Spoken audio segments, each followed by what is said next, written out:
Welcome to The Recovery Show with Dr. Joe and Angelina. For the next 2 hours, we'll be discussing addiction, recovery, and human connection. I'm a double board certified addiction physician practicing here in Newport Beach and Costa Mesa. I'm joined by Angelina, an associate clinical social worker who also works in the field of addiction and mental health treatment. Tonight, we hope to inform you, connect you to the people who can help you, to help you take on life a little bit better prepared than when you started.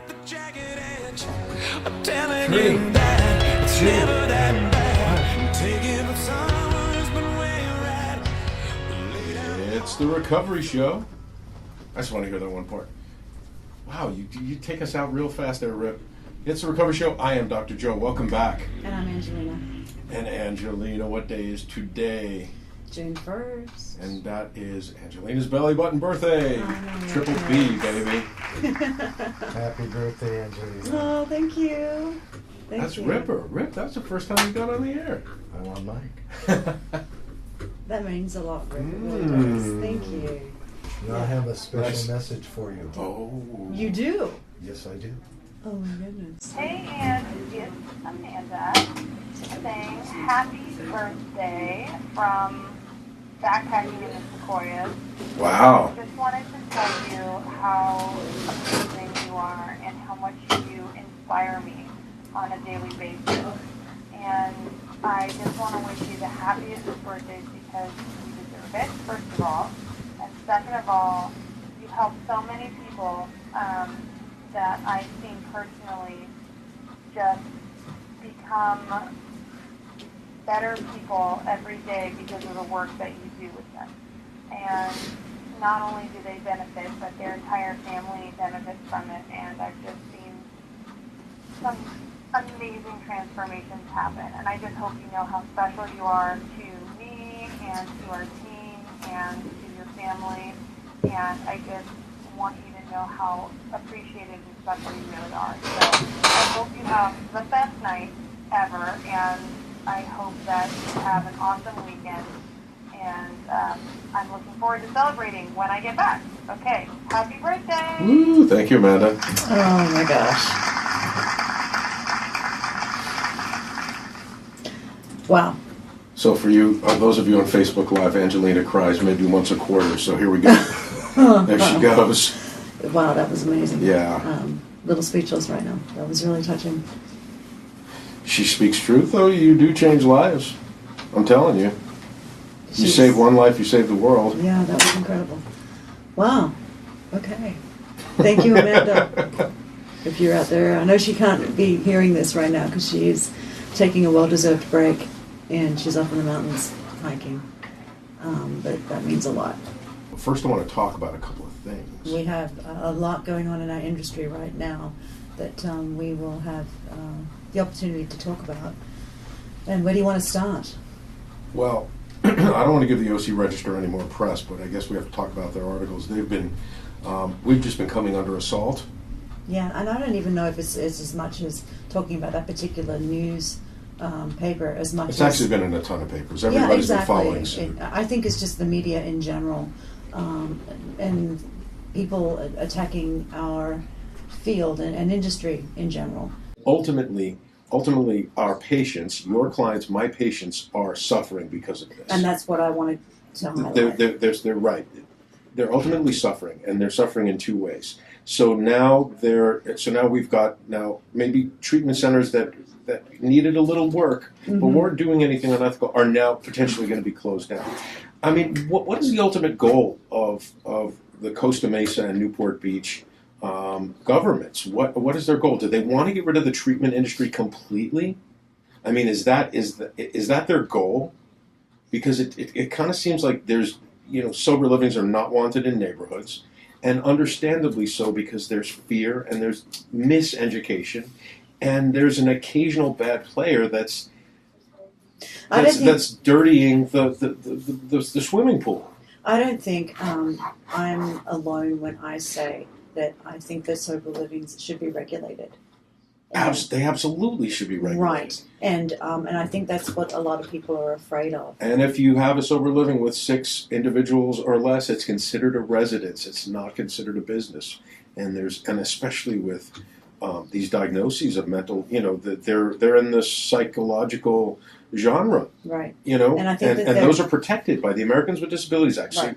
So, everyone's afraid to go after them, but they absolutely need to be regulated. A lot, yes, they do, and I think that's the fear is that people feel like they're not being regulated the way they should be, and I think that people feel like that there's too many of them, but I also think that they don't realize the magnitude of the people that need them, that need the help. There's a lot of misinformation out there. The number of homeless, I'm not sure, I was looking at a number today. The number of homeless has increased by 80% since 2011 in Costa Mesa. And this newspaper article, I forget the paper it was in, it wasn't the OC Register, claimed that it was because of the burgeoning rehab industry. What do you think?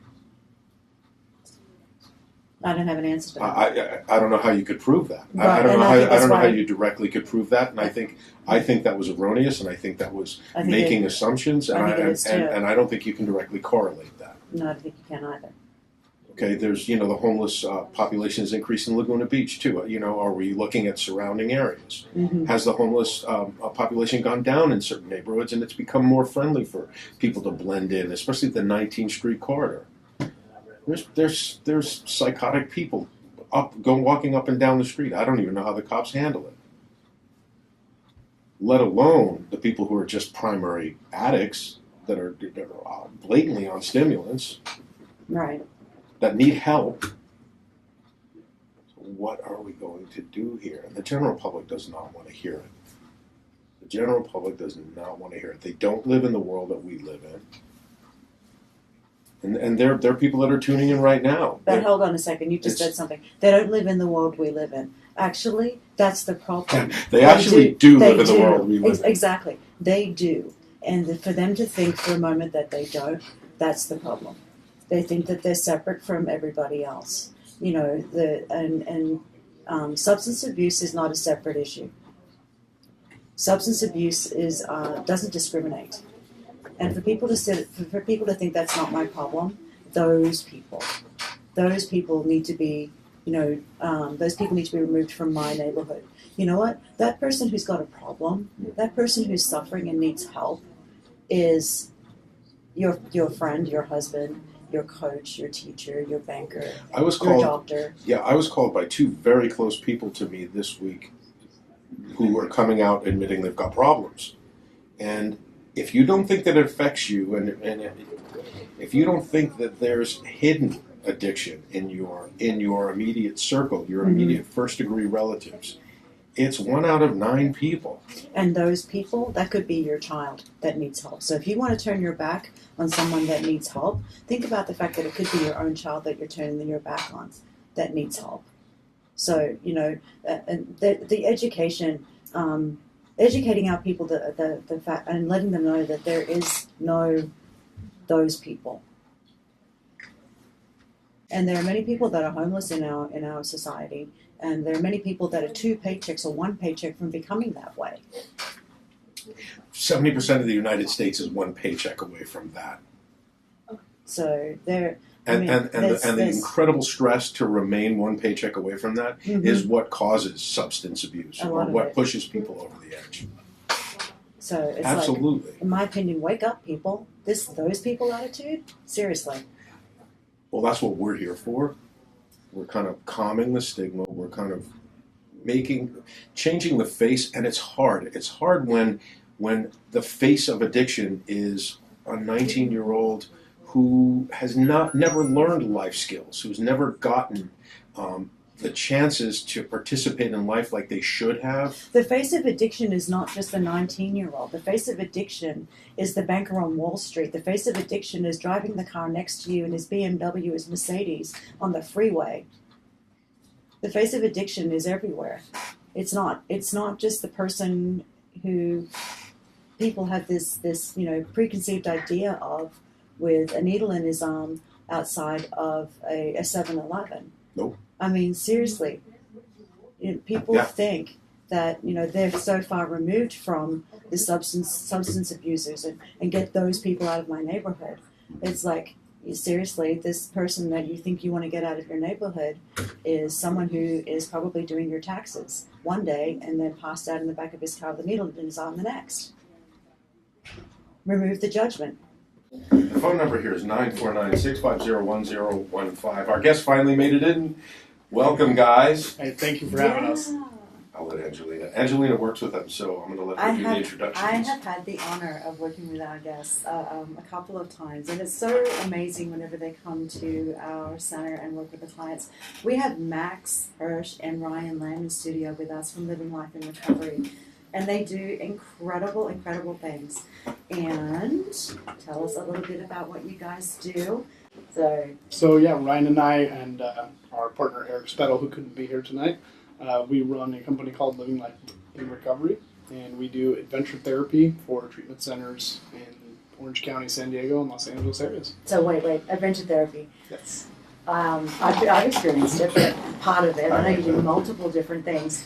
And I've experienced one aspect of it, which is the wolf therapy. And I know everybody's dying to hear about the wolf therapy. So that is one of the most amazing experiences. And I've seen the clients just absolutely be blown away by it. And why wolf therapy? We started this business about a year ago, and originally I was trying to start a surf therapy program. And my partner Eric had developed a community outreach organization where he took people rock climbing and camping and wanted to create a fun environment for sober people to come do free, fun activities. He watched a lot of people waste away on the couch watching Netflix and dying and not having fun. And so we got together and took the idea for insurance billable surf therapy and turned it into rock climbing and surfing. And then we started looking at other treatment centers and realized, well, everybody's doing equine therapy. Mm-hmm. Everyone does equine therapy. And so we thought, what's another animal ambassador that we can utilize? And we had a friend that volunteered at this wolf sanctuary out in Julian, California. We contacted them and said, hey, we want to do a wolf program with you guys. And that's the wolf education program out in Julian, California. And Jason became our wolf guy. And so we started bringing the wolf out and doing therapy based around the wolf. Ryan, welcome to the Recovery Show. Yes. Thank you for having me tonight. I really appreciate being on the It's good to have you on, Absolute man. honor. For us, it's just that idea that we're being able to practically apply a lot of these therapeutic concepts. So I know for me personally, going through treatment so many times and having all of these ideas running around my head, I had no experience what that was like to actually use them, to viscerally interact and tangibly interact with these concepts. Mm-hmm. So part of it is we really wanted to take this so that the experience was the meat of the sandwich, for our process. So we could see how people were getting disconnected in a certain way in the past and introduce some concepts and kind of do some processing around that, and then have that experience as the jumping off point for people to understand and experience what it's like to use these, mm-hmm. so that they could recall them later. And then seeing what that looks like in the future and how they can use that moving forward with their treatment process. We have a call on Yeah. line one. Do you guys mind if we have a question actually for you guys, phone call for you They guys. would like to ask you a question. Summer. Summer, line 1, Laguna Niguel.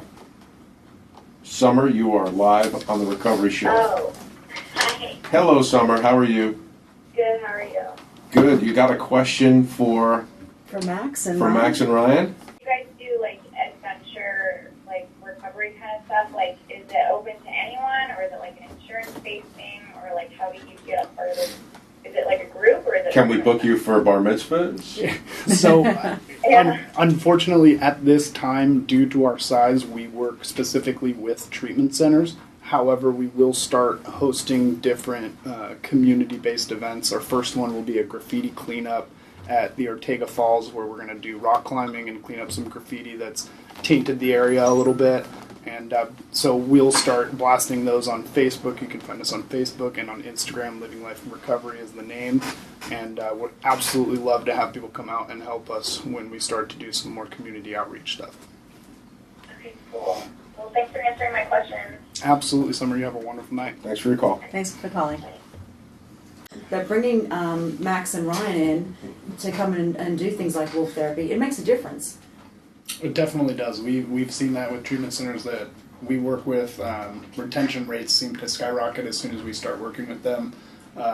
If you have a client that's upset, wants to go home on a Sunday, and you look at them and say, hey, you're going rappelling or rock climbing or playing with wolves on Wednesday or Tuesday or whatever, all of a sudden, whatever they're dealing with and whatever they're angry about or trying to control changes. They start to rethink that decision of, I don't want to be here anymore. Right.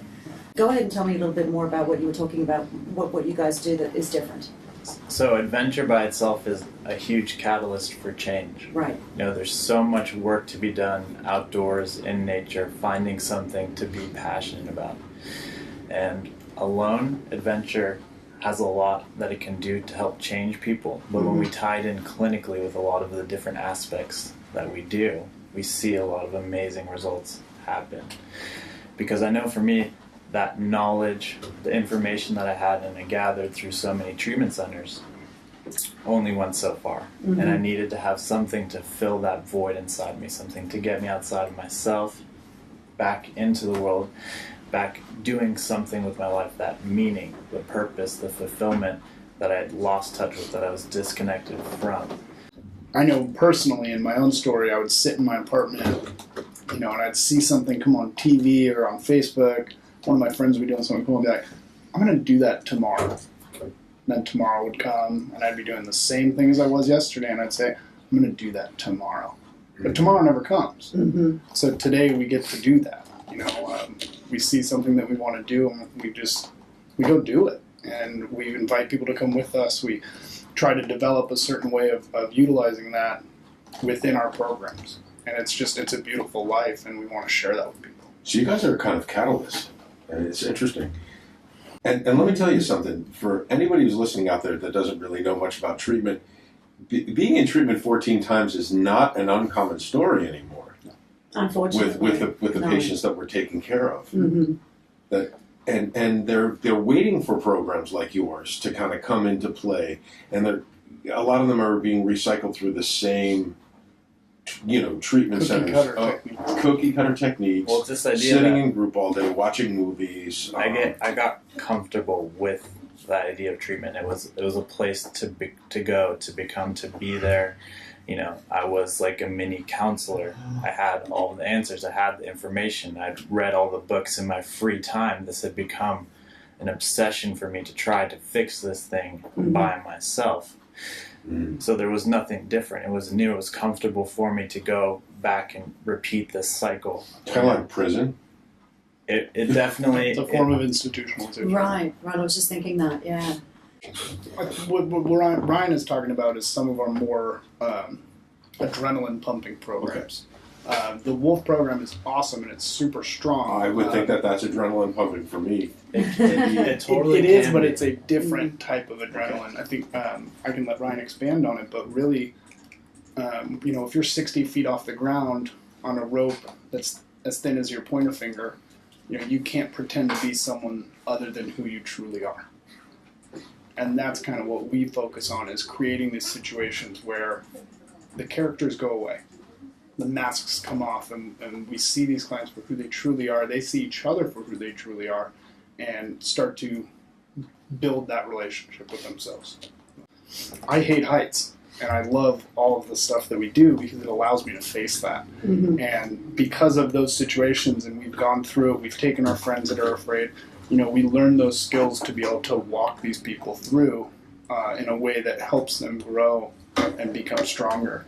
And a perfect example is we had this girl during our surfing experience that had some trauma early on around water, and she was terrified. There was nothing that we could have done to get her in the water, but after working with her, processing that, being able to go deeper with that and show her that we were there for her and develop that relationship, we were able to take her out and facilitate the whole experience. We never left her side, and she was able to get in the water, to get on board and be able to stand up and ride a wave into the beach. And for her, just being able to walk through that was just the highlight of her time in treatment. She conquered something that she thought a weight that she was going to hold for the rest of her life. Yes. And we're seeing things like that And happen she's still sober today. It's all the time. That where must have been so empowering for her. amazing. That was What a amazing. gift you gave her. That's incredible. I still see her every week, and she just is always a bright light of my week where I get to see her and we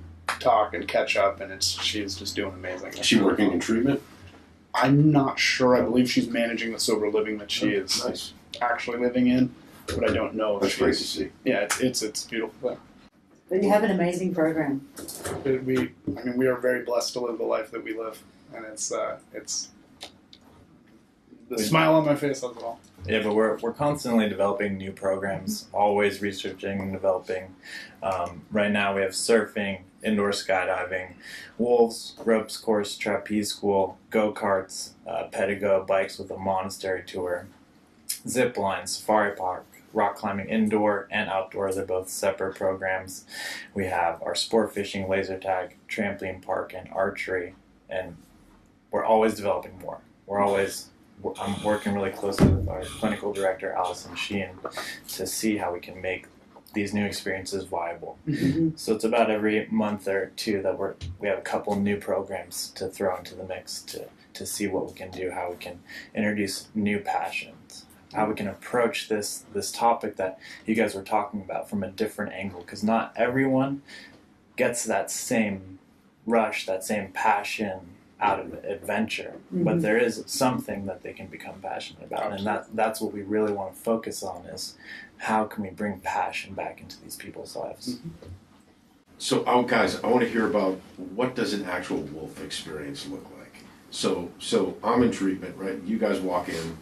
Do you sit down with me first and say, "Hey, you're gonna, have a wolf experience," and Yes. So wolf sit down? not just within the Wolf program, but all of our programs follow a similar structure. We do a 1-hour group before the experience where we introduce what we're going to be doing that day, the concepts we're going to be talking about, the actual activity, and we do a group based on that. We look at whatever concept we're discussing and how our actions within that concept have affected us in the past, negatively so, disconnected us, and then we actually get into the experience. We get to understand what it feels like to practically apply that concept. And then afterwards, we process that and talk about how we can utilize these tools that we've learned through the experience to carry that forward and reconnect us within our lives. So what usually happens is we lay out some blankets because everybody needs to be lower than the wolf. Typically in our society, we walk up to dogs. We're very dominating. We're very aggressive. We're above them. We reach down and we start petting them. If I came up to you from behind and put my hands on your head and just started saying, "Oh, Joe, you're such a good boy," like you'd probably turn around. One of my and punch favorite things. No. But typically, that's what we're doing, and that's the signal that we're sending off. And because this wolf is not a domesticated animal, it has not been bred throughout periods of time to become docile and dependent on us. You're not going to have a great response if that's what you choose to do. The wolf's all like, whoa. The wolf would definitely bite you. And so we control that situation where everybody sits down and we explain this process before the wolf even arrives. We explain to them how they should be sitting, which is a more submissive stance where you're kind of off to the side, kind of lackadaisical. You're not up on your haunches, over-endearing, different things like that, overbearing. Would dead cockroach be okay? Yeah, that'd be fine. Okay. He would come check you out and say, "Hey, what's going on?" And so, Dakota will walk around the entire group. Everybody's sitting in a semicircle around Jason, and he walks up and he licks everyone's faces. I mean, not typical, your dog just kind of like, 2 licks on the cheek. He drenches you with his tongue. Without fail. Every person. Every single person. And what that means is, hey, I accept you. I'm submitting to you. Do you accept me as part of your pack? And so what he's really doing is trying to communicate with you that I'm not a threat. Are you a threat to me? Because I'm not a threat to you. Wow. And so that's what he's doing. And he goes around, and after he does that, he's going to start coming in and checking people out that he might like, Joe might have a little crumb caught in his beard, so he's going to go back over to the beard, and he, for some reason, really loves beards. Like we were talking about, Yeah. I think they probably feel good to his tongue, food, whatever. But he's going to continually go around the group and lick your faces, trying to say, hey, are you okay? You know, every once in a while, I'll have Ryan or one of the other guys that works with us fall over on the ground just in the middle of it, and Dakota runs over and makes sure, like, hey, like, why'd you hit the ground? Is something wrong? Like, something going on? It's really cool to see this animal start to communicate as a pack. Because as soon as you sit down and he's licked you all in the faces, you're a pack that day. Typically, we do it out in parks, regional parks in the area, where there's a lot of distractions, a lot of things going on, and Dakota is watching everything. So a biker will ride by on the street behind you while we're in this park, and he is just watching him the entire way until he's out of eyeshot. This is after he's bonded with the Yes. group, so he's checking, now checking for threats. Is this person a danger to us? What's going on? What we do with this wolf is very safe. He has been around hundreds of thousands of people over this last 7 years, and he's never bit a single one. The only time I've ever been afraid, we were there with Ioka, his girlfriend, and Dakota. And Ioka is extremely submissive. She's a smaller female. She loves to just flip over on her back and let people rub her belly. Dakota only does that with people that he trusts, really me. He does that with myself, with Jason, and one of our other friends, and some of the breeder handlers that are actually in the compound that see him on a daily basis. He doesn't do that. But Ioka is much more submissive and loves the belly rubbing. So we were there. A client was rubbing Ioka's belly and got uncomfortable sitting on his rear end. So he got up and kind of moved over her, just like you would with your dog at home. He did not know any better. He was unaware. And he really, it looked like he... Dominating. Yes, he was very dominating. Wow. From a wolf's perspective, he was stealing his girl. Yeah, and yeah. Dakota sees it out of the corner of his eye and just bolts at him, growling. And, immediately the client got off. And again, Dakota was not going after him to hurt him. He's saying, hey, man, get off of my lady. Like, you need to not do that right now. Yeah. And so, again, he's communicating with him, which... And then we have a process point. Exactly. We have Right an there. ability to talk to him about just because you didn't think you were being dominating doesn't mean that that wasn't the body language, the signals, the communication that you were giving off. Mm-hmm. And so it's amazing to be able to have these experiences, to be able to adapt our program on the spot and say, well, let's talk about what just happened when you dominated that wolf. That's so amazing what you can get from these sessions. So ideas of your preconceived ideas of perception, Mm-hmm. of what you think you do, and how you rub off on people, and Oh, absolutely. how you step on the toes of others, and they retaliate. Yeah. So, I've been personally reminded of that I do that a lot. So Yeah, learning that what you do actually does have effect on other people. It's really important. it's absolutely important. Wow. Just the relationship that human beings have had with wolves and other mammals' ability to connect on that level, within the limbic system of the brain, there are mirror neurons that our ability to have empathy with one another, our ability to, why yawning and laughing are contagious, why Max and I both took a sip of water at the same time. I trigger that part of my brain when I see him go to do that. Why we have these cravings to... And now Joe's drinking water. Exactly. So we what do you even want? when we walk into a room and the room feels heavy because someone's been really sad or there's been an argument, the molecular structure of the air in that room is no different than before the argument. But we're able to perceive that emotional part because our brain is hardwired to be able to respond biochemically to what that other person is experiencing. The wolves communicate using their eyes, using their facial structure, their tails. Blinking is a sign of submission to a wolf. So if or if Like you've a slow ever blink, seen like your with cats. dog, if you've ever seen your dog tilt their head to the side, we look at that and think, oh my god, it's so cute. They're confused. It's not a sign of confusion. It's a sign of submission.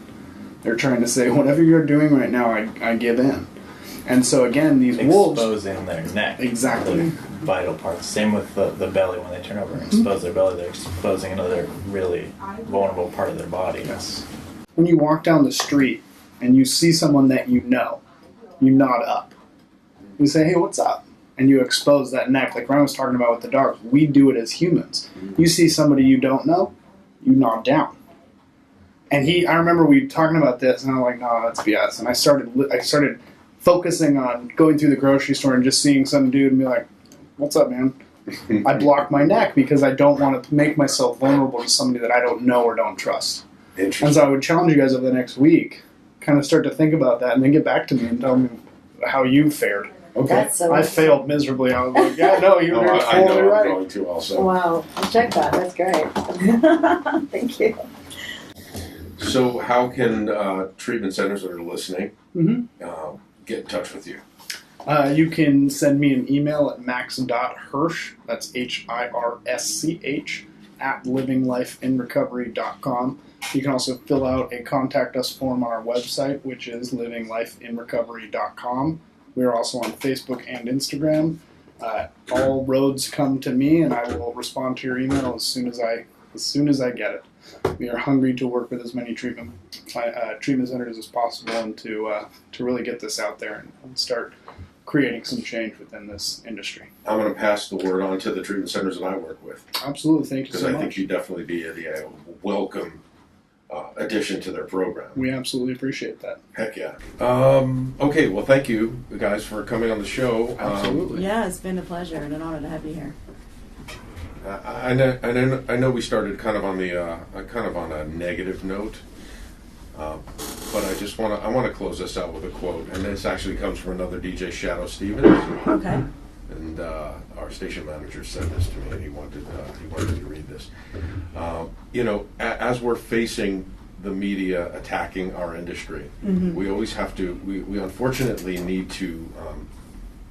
We fortunately have like-minded individuals that tend to take the high road, and this kind of sums it up. So here it is: the media bombards us with alarming tales, well calculated to keep us in suspense, and others paint pictures of doom designed to put them in control. And yet, despite the avalanche of negative information, I refuse to sink into cynicism. I know there are millions of high-minded, thoughtful people who have not given up, and innumerable educated, visionary people doing everything they can to make it a better world. And I like to think we're part of that. That was really well written It was. and well said, right? Absolutely. Yeah.